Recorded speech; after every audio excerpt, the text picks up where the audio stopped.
नमस्कार, public news देख रहे हैं आप। पश्चिम बंगाल में पहले चरण का मतदान चल रहा है और 3 बजे तक 78% वोटिंग हो चुका है, जो इस बात का संकेत है कि इस बार जनता में मतदान को लेकर अच्छी खासी जागरूकता और उत्साह है। लेकिन जहां एक ओर मतदान का प्रतिशत बढ़ता दिख रहा है, वहीं दूसरी ओर कुछ इलाकों में हिंसा और तनाव की खबरें भी सामने आने लगी है। पश्चिम बंगाल में चुनाव हो और वोटिंग के दौरान हिंसा न हो, ऐसा भला कैसे हो सकता है। बंगाल के पहले चरण की वोटिंग जारी है। अच्छा खासा मतदान इस बार पश्चिम बंगाल के चुनाव में हो रहा है, लेकिन इस मतदान के साथ साथ बंगाल में देसी बम, लाठी डंडे पत्थर भी चलने शुरू हो गए हैं। इसी दौरान मुर्शिदाबाद में तृणमूल कांग्रेस और हुमायूं कबीर के कार्यकर्ताओं के बीच तीखी झड़प हो गई। हुमायूं कबीर के काफिले पर टीएमसी के कार्यकर्ता टूट पड़े, गुंडागर्दी शुरू हो गई और उनकी गाड़ी पर उनके साथ जो गाड़ियां चल रही थी उस पर लाठियां बरसाई गई, पत्थर फेंके गए और उनको भगाने की कोशिश की गई। लेकिन इस बीच सुरक्षा बलों ने आकर उन गुंडों की पिटाई भी कर दी और उन्हें तितर बितर किया। मुर्शिदाबाद में हुमायूं कबीर और टीएमसी के मुस्लिम नेता आपस में भिड़े। इसमें ब्लॉक अध्यक्ष हबीब मास्टर से हुमायूं कबीर का झगड़ा हो गया, मारपीट तक की नौबत आ गई। अब नवादा से हुमायूं कबीर है, वो खुद उम्मीदवार है, वो जगह जगह बूथ पर जाकर चेकिंग कर रहे हैं। उनका कहना है कि एक बूथ 173 और 174 से उनके बूथ एजेंट को बाहर फेंक दिया गया, अंदर ही नहीं जाने दिया। और ऐसा सिर्फ उनके साथ ही नहीं हुआ, कांग्रेस और बीजेपी के साथ भी हुआ है। मुर्शिदाबाद में और ये मालदा के इलाके में, ये सब जो पूरा इलाका है बॉर्डर से लगता है, जो मुस्लिम बहुल इलाका है, वहां पर कुछ जगहों पर हंगामा चल रहा है। और जो हुमायूं कबीर है, वे ममता बनर्जी के तो कट्टर दुश्मन बने हुए हैं आजकल, क्योंकि वे उन्हें चुनौती दे रहे हैं। तो इसलिए हुमायूं कबीर को रोका जा रहा है। टीएमसी के कार्यकर्ता नेता साफ साफ कह रहे हैं कि हुमायूं कबीर को हम ऐसे घूमने नहीं देंगे, वह अपना काफिला लेकर चल रहा है, हम नवादा में उसे ऐसे घूमने नहीं देंगे, हम उसे यहाँ से भगा देंगे। हमने शिकायत की है उसके खिलाफ, यह इस तरह से नहीं घूम सकता। टीएमसी अपनी गुंडागर्दी से बाज नहीं आ रही। अब चुनाव आयोग ने डीएम से और डीओ जो डिस्ट्रिक्ट इलेक्टोरल ऑफिसर है उससे इसकी रिपोर्ट मांगी गई है। इस बूथ पर यहाँ तक नौबत कैसे आई और वहां पर अभी क्या हालत है, तो ये पूरा देखिए। मुर्शिदाबाद में अलग अलग जगहों से इस तरह की घटनाएं आ रही है। यहाँ तो एक जगह का मामला है, यहाँ पर मुर्शिदाबाद के रानीगंज में ही कांग्रेस के ही बूथ एजेंट को मतदान केंद्र से बाहर निकाल दिया गया। वोटिंग के समय पहले तो सब कुछ सामान्य रूप से ठीक चल रहा था, लेकिन मुर्शिदाबाद में वोटिंग के दौरान माहौल अचानक तनावपूर्ण हो गया। दरअसल वोटिंग के दौरान वोट देने आए लोगों पर देसी बम से हमला कर दिया गया। इस हमले में कुछ वोटर घायल भी हो गए और पूरे बूथ पर अफरा तफरी का माहौल बन गया। इस घटना के बाद घायलों को नजदीकी अस्पतालों और मेडिकल स्टोर से इलाज के लिए भर्ती कराया गया। वहीं दीघा का एक शख्स की गर्मी के चलते मौत हो गई। शुरुआत में सब कुछ सामान्य दिखाई दे रहा था, लेकिन कुछ ही देर में हालात बिगड़ने लगे। टीएमसी से अलग हो चुके हुमायूं कबीर और टीएमसी कार्यकर्ताओं के बीच तीखी नोकझोंक शुरू हो गई, जो देखते ही देखते धक्का मुक्की में बदल गई। स्थानीय लोगों के मुताबिक दोनों पक्षों के समर्थक आमने सामने आ गए और माहौल गर्मा गया। हालात काबू में करने के लिए मौके पर मौजूद सुरक्षाकर्मियों के बीच बचाव की कोशिश की, लेकिन उन्हें भी विरोध का सामना करना पड़ा। कुछ जगहों पर सुरक्षा बलों के साथ भी धक्का मुक्की की खबरें सामने आई है। अभी तक इस हमले में घायलों की संख्या के बारे में कोई जानकारी नहीं दी गई है। मतदान के बीच अचानक ऐसा मंजर बना जिससे पूरे इलाके को सहमा दिया। मतदान केंद्र के बाद लोगों की अच्छी खासी भीड़ थी।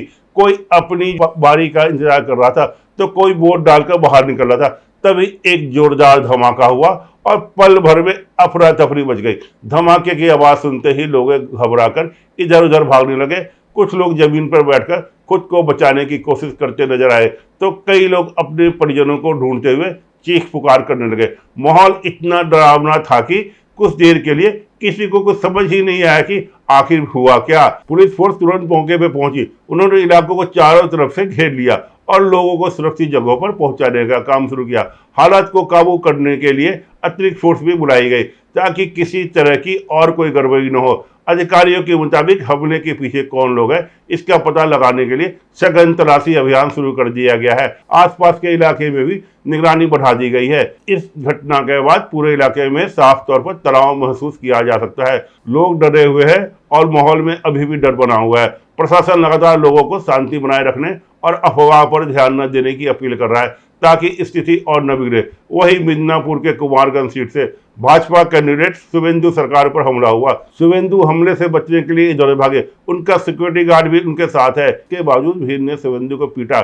इधर बनपुर में रहमतनगर इलाके में आसनसोल साउथ सीट से भाजपा उम्मीदवार अग्निमित्रा पाल की कार पर भी हमला हुआ। इसके गाड़ी के शीशा टूट गया। अग्निमित्रा ने बताया कि एक मतदान केंद्र के बाहर निकलते समय उनकी कार पर पत्थर फेंका गया। अग्निमित्रा ने हरिपुर पुलिस स्टेशन पर जाकर इसकी शिकायत दर्ज कराई। बंगाल में कई अन्य जगहों पर बीजेपी और टीएमसी कार्यकर्ताओं के बीच झड़प की खबरें आ रही है। कई जगह ईवीएम खराब होने की भी शिकायत आई। पश्चिम बंगाल के सिल्लीगुड़ी विधानसभा क्षेत्र में भी बीजेपी टीएमसी कार्यकर्ताओं के बीच झड़प की खबरें आई। बंगाल चुनाव के पहले चरण के दौरान सिल्लीगुड़ी के जगदीश चंद्र विद्यापति बूथ नंबर 26/237 पर तनाव की स्थिति देखने को मिली। यहां तृणमूल कांग्रेस और भाजपा उम्मीदवार शंकर घोष के समर्थकों के बीच कहासुनी हो गई। घटना के बाद मौके पर सुरक्षा व्यवस्था बढ़ा दी गई और स्थिति को नियंत्रण करने के लिए पुलिस बल तैनात किया गया। अधिकारियों ने बताया कि स्थिति फिलहाल नियंत्रण में है और मतदान प्रक्रिया को प्रभावित नहीं होने दिया जा रहा है। ऐसे आरोप पहले भी पश्चिम बंगाल के चुनाव में लगते रहे हैं, लेकिन इस बार फर्क यह है कि सुरक्षा बलों की तैनाती पहले से कहीं ज्यादा सख्त है और चुनाव आयोग भी सक्रिय नजर आ रहा है। इस बार चुनाव आयोग ने विशेष सतर्कता बरती है। केंद्रीय बलों की बड़ी संख्या में तैनाती की गई है ताकि किसी भी प्रकार की हिंसा या गड़बड़ी रोका जा सके। यही कारण है कि जहां पहले चुनाव के दिन बमबाजी और बड़े पैमाने पर हिंसा की खबरें आती थी, इस बार वह स्थिति देखने को नहीं मिली है। फिर भी कुछ जगहों पर पुरानी आदतें पूरी तरह खत्म नहीं हुई है। कहीं कहीं नारेबाजी, झड़प और तनाव की घटनाएं सामने आई है। एक और दिलचस्प पहलू यह है कि इस बार मुकाबला सिर्फ दो दलों के बीच नहीं रह गया है। जहां पहले कुछ इलाके में एक तरफा मतदान होता था, वहां अब कई पार्टियां मैदान में हैं, जिससे वोटों का बंटवारा और मुकाबला दोनों बढ़ गया है। मुर्शिदाबाद और आसपास के मुस्लिम बहुल इलाकों में भी इस बार राजनीतिक समीकरण बदले हुए नजर आ रहे हैं। पहले जहां एक ही पार्टी का दबदबा था, अब वहां कई नेता और दल सक्रिय हो गए हैं, जिससे प्रतिष्ठा बढ़ गई है। इसके अलावा कुछ जगहों पर ईवीएम में खराबी की भी शिकायतें सामने आई। मुर्शिदाबाद और मालदा के कुछ बूथों पर मतदान शुरू होने के बाद मशीनों में तकनीकी समस्या आई, जिसके कारण कुछ समय के लिए मतदान प्रभावित हुआ। हालांकि चुनाव आयोग ने तुरंत नई मशीन भेजकर समस्या का समाधान किया। इन सभी घटनाओं के बीच एक बात साफ नजर आती है कि इस बार चुनाव पहले से अलग है। जहां एक और मतदान प्रतिशत अच्छा है, वहीं दूसरी ओर प्रशासन और सुरक्षा बल भी पहले से ज्यादा सक्रिय है। हालांकि छिटपुट घटनाएं अभी भी हो रही है, लेकिन उन्हें तुरंत नियंत्रण में किया जा रहा है। पश्चिम बंगाल में अब मतदाता और विपक्षी पार्टियां डर के साए से बाहर निकल रही है।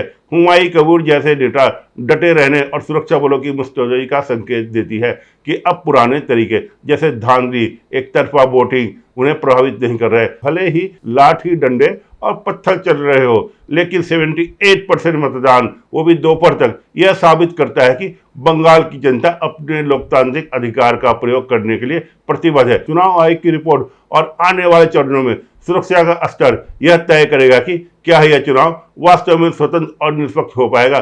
टीएमसी के लिए चुनौती अब केवल बाहरी पार्टियों से नहीं, बल्कि अपने ही पुरानी सहयोगियों और उन लोगों से है जो सत्ता की जड़ों को भीतर से जानते हैं। धन्यवाद, मिलते हैं अगले वीडियो में, तब तक जुड़े रहिए हमारे साथ। ताज़ा खबरों से जुड़े रहने के लिए हमारे चैनल को सब्सक्राइब करें और बेल आइकन को दबाना ना भूलें, ताकि हर खबर की नोटिफिकेशन आपको मिलती रहे।